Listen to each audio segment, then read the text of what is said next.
Hello, everybody. This is Gerald Salenti, and it's Tuesday, February 11th, 2025. Glad to be live. And your new Trends Journal's coming out very, very soon. And here's the cover.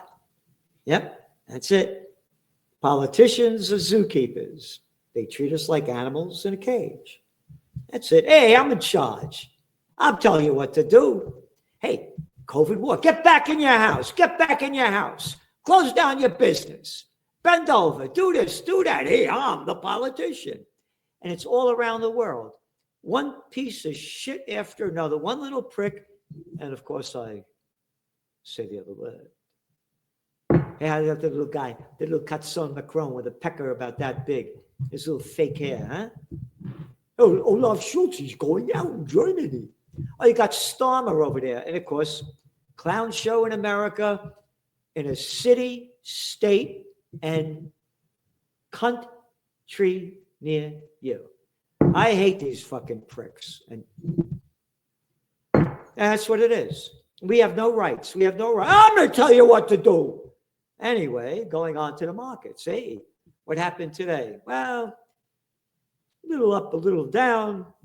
The NASDAQ posted a narrow gain. And the Dow was up a little bit. The Dow was down. The NASDAQ was down a little bit because Jerome Powell, that fucking little freak, Jerome Powell. Hey, I'm the Fed head. I'll tell you what to do. I'm a member of the Zookeepers. Yeah, we're charging the money. I'll tell you what to do. Oh, by the way, I totally agree with Trump getting rid of the pennies. I'll show you the next time. This is the Mohegan Market where I'm in. It used to be like an old A&P. And someone gave me a clip of a newspaper going back to 1939. 1939. Lemon meringue pie. 15 cents each. 2 for 29. That's right. A penny was worth $1. Oh, no inflation, huh? Pennies are worth shit. I totally support Trump. Get rid of the pennies. Every time it rains, pennies from heaven. Don't you know each cloud contains pennies from heaven? And leave your worries by the doorstep. Life can be so sweet on the sunny side of the street. So, Powell came out today and he said, quote, with our policy stance now significantly less restrictive than it had been, and the economy remaining strong, we do not need to be in a hurry to adjust our policy stance. Fucking bullshit. But they're waiting tomorrow to see what the consumer price report's going to be. And it looks like it's going to be higher than expected. So what we're talking about globally is dragflation. Inflation's not going away. And you take, again, it's in your Trends Journal this week, last week, what's going on in the UK. India's economy is going down. Inflation's going up. Dragflation. Declining economic growth and rising inflation. And we're the only ones talking about it. They're talking stagflation. It's not stag, it's going down. And inflation's going up. That's why Powell came out today and said this.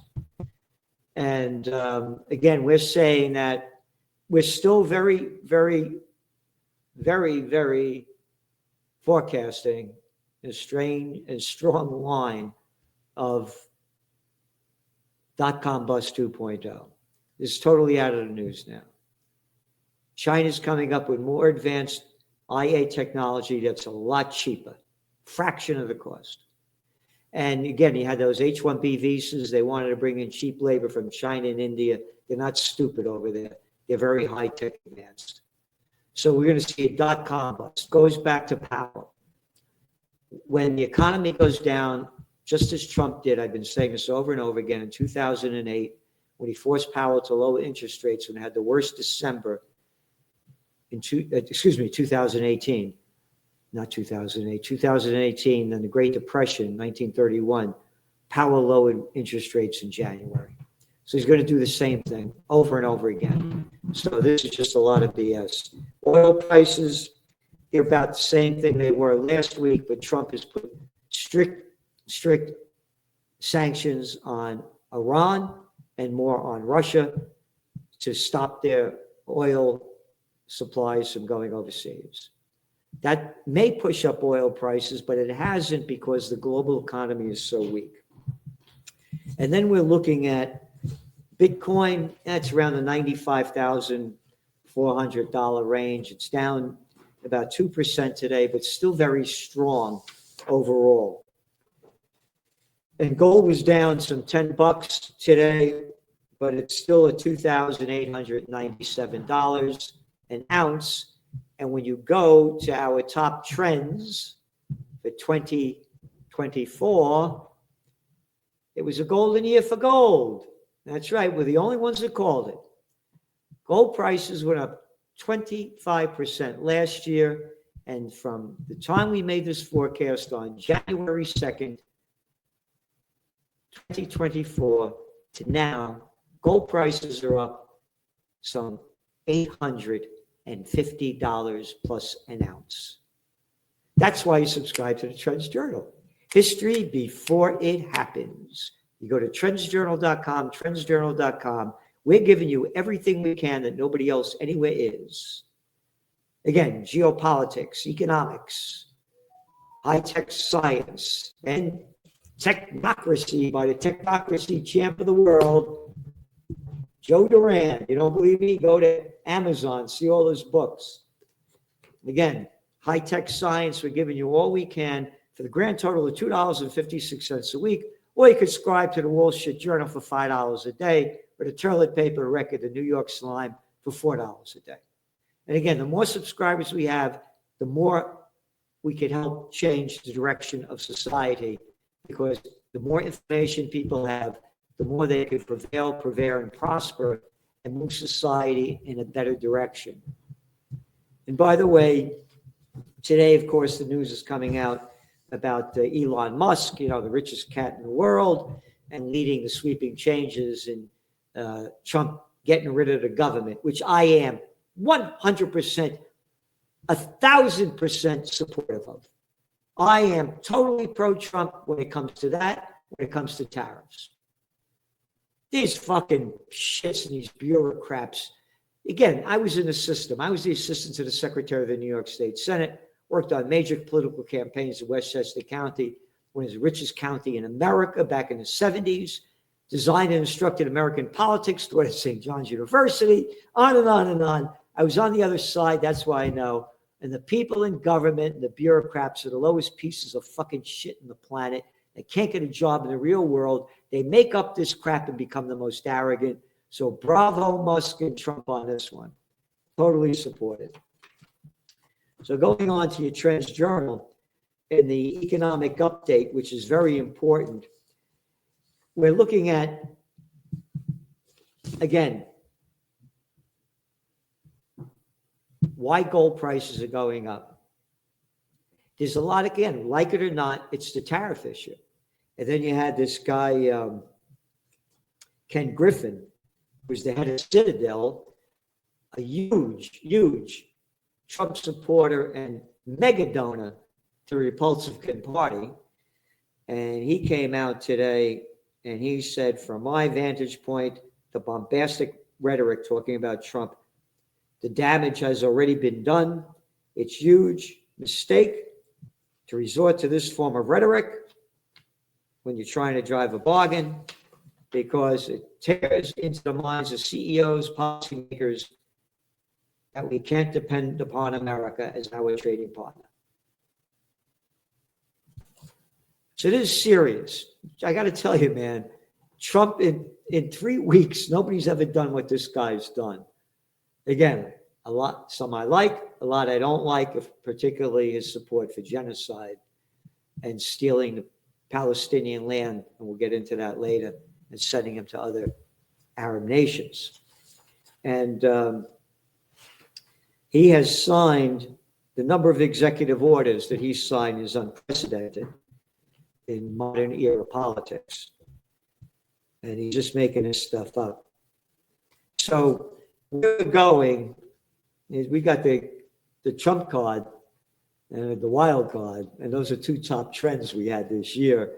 And he's the king of trumps, and he's going to keep playing this card. So there's a lot of wild stuff going on. And again, you got it. That's one of your top trends. And again, we put that out in January 2nd. Here he is, the king already. So that's what's going on there. And again, in your trends journal, trends on the economic front, economic update, job growth and unemployment slowed down in January. Consumer feelings going way down. Trade deficit is up at 20 billion. So you're going to see a lot of changes taking place here. What it means, what's next, and what to do. We're giving you everything we can. And Trump, of course, just pushed up these 25% tariffs on steel and aluminum, what it's going to mean. And by the way, the central banksters are buying up more and more gold. More and more gold. Gold prices, they keep going up because there's a lot of fear about the geopolitical tensions and the economic tensions. These are real.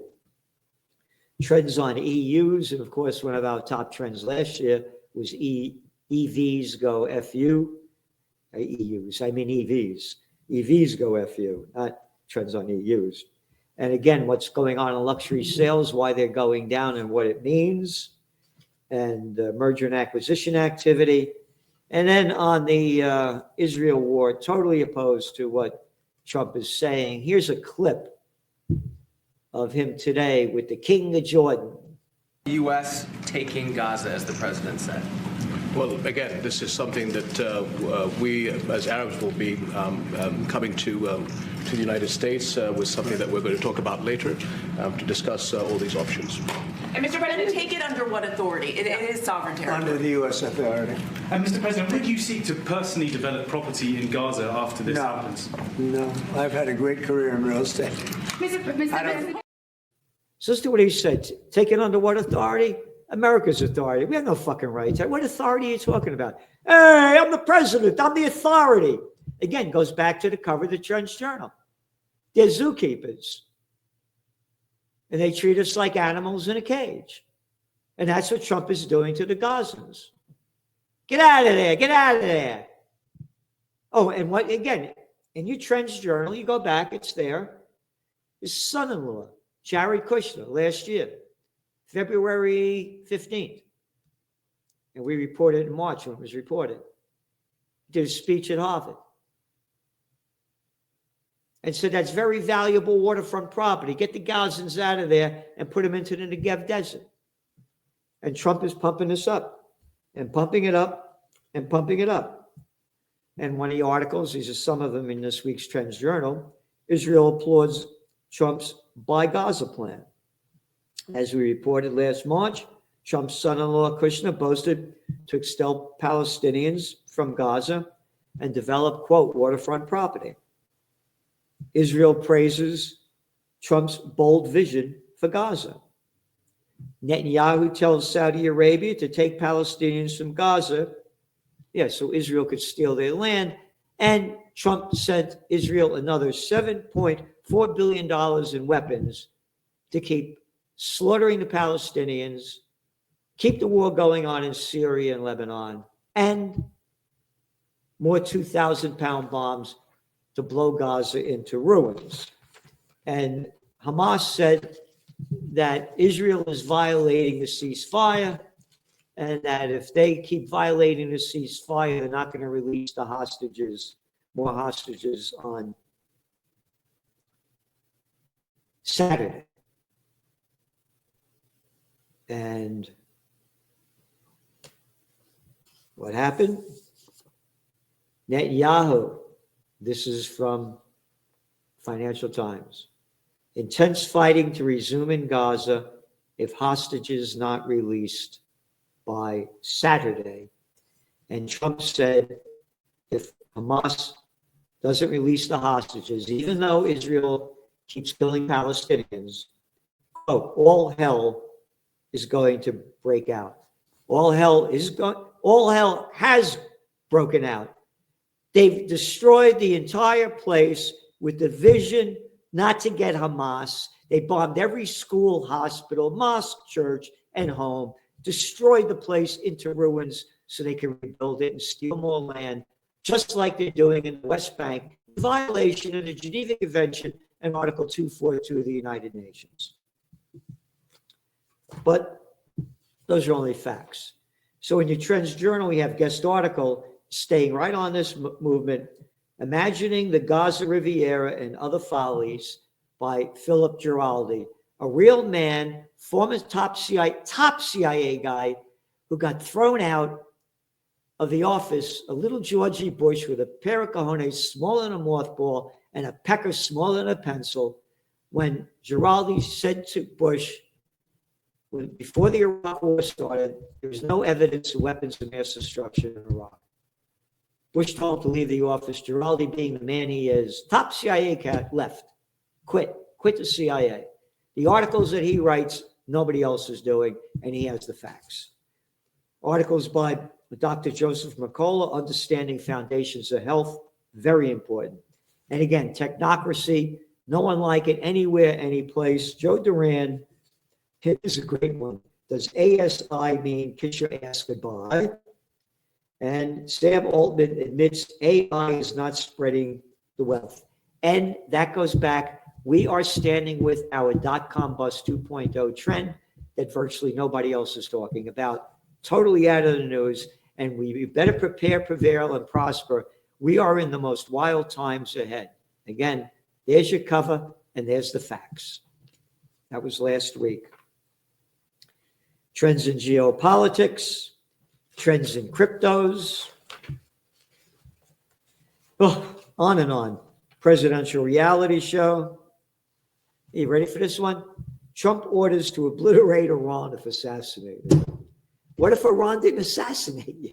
We're going to obliterate it anyway. And that's the other thing. There's no way I will bet anything if Iran and the United States goes to war against Israel, it'll be the end of life on earth, because Israel will impose the Samson option if they're losing, which means they're going to go nuclear. And they have between 200 and 400 nuclear warheads. Number two, for decades, Iran has been advancing its military. They are very advanced scientifically and technologically. There are 91 million Iranians and about 7 million Israelis. Who's going to win the race? Oh, the United States helping them? Haven't won a war since World War II. Couldn't have done that without the Russians, but we always talk about that. Lost Vietnam War, didn't do good in Iraq. Hey, what happened in Afghanistan? All right. Oh, and you're going to beat China too, I forgot. So anyway, this is serious. And it's ramping up, so you better be prepared. Trends I Use, Trends in High-Tech Science by Ben Davis, and a whole section on trends in AI, what it means, where it's going. Again, the good, the bad, and the ugly. We're giving you everything we can. So subscribe to the Trends Journal. Go to trendsjournal.com. Get history before it happens. And tomorrow, a great day tomorrow. I'll be with Judge Andrew Napolitano, my paisano. Salenti and the Judge. Tomorrow, 6 p.m. Eastern Time. Thanks for tuning in. See you then.